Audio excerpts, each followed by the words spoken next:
Undertale by Toby Fox is one of those games that a lot of people know of and have opinions on even if they've never played it.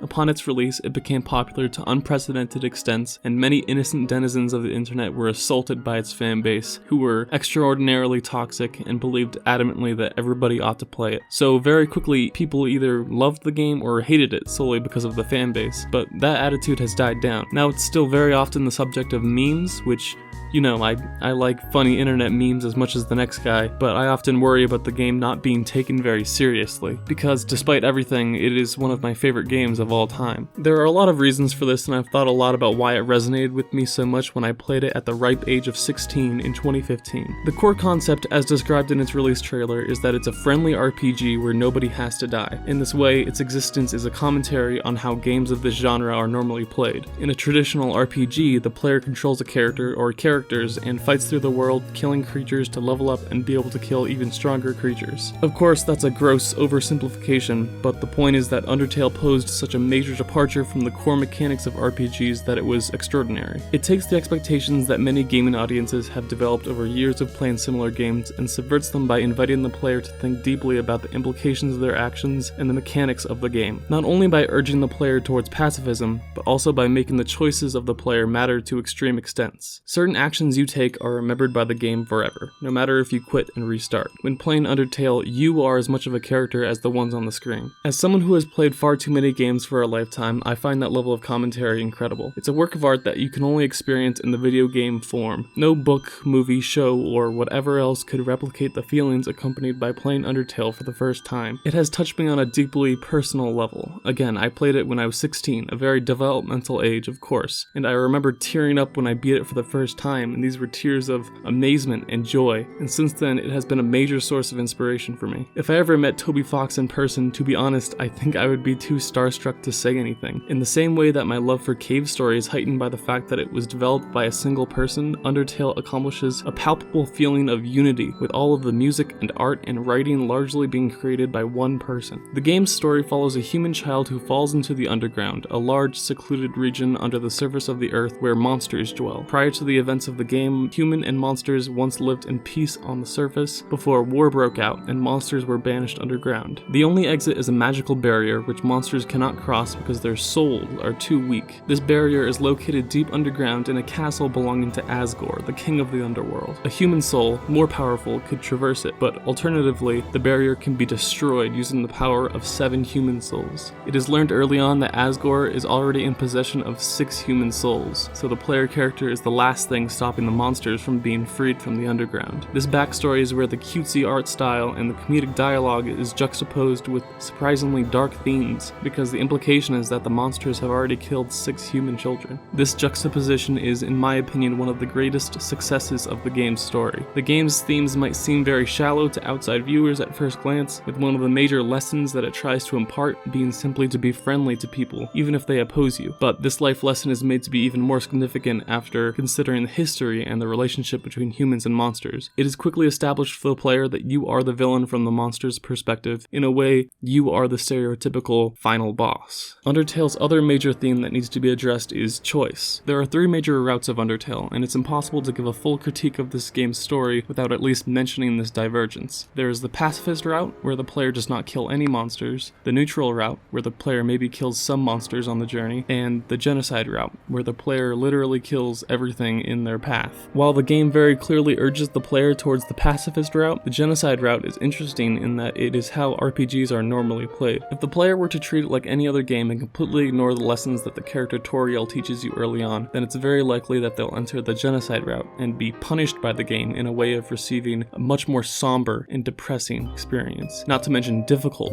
from a gameplay perspective. On the other side of the spectrum, the pacifist route is an experience that is much more fitting to those who are receptive to the themes of friendliness that I previously mentioned. It's critical for video games to be reflexive to the actions of the player. When we're playing games, we want to have the choice to influence the experience how we see fit. Undertale Undertale takes this reflexivity and extends it past expectations, with not only the gameplay experience changing to fit the player's preferences, but the story and overall mood. I find it incredible that the two very different stories that are available in the game via the pacifist and genocide routes are catered to the types of players that would naturally achieve them. That is to say, people who reach the pacifist ending are generally people who are receptive to the game's central theme of friendship above adversity. They will be open to the point that the game is trying to make from the start, and will be curious to see what will happen if they follow Toriel's lessons from start to finish. In doing so, these people are rewarded with a feel-good ending that instills hope and joy, not only in the context of the game, but hope that such adversity can be peacefully quelled in the real world as well. On the other hand, a person who approaches the game with cynicism will, in all likelihood, kill monsters to excess and achieve the genocide route. In this route, the player is led to question the morality of their actions, even if it is,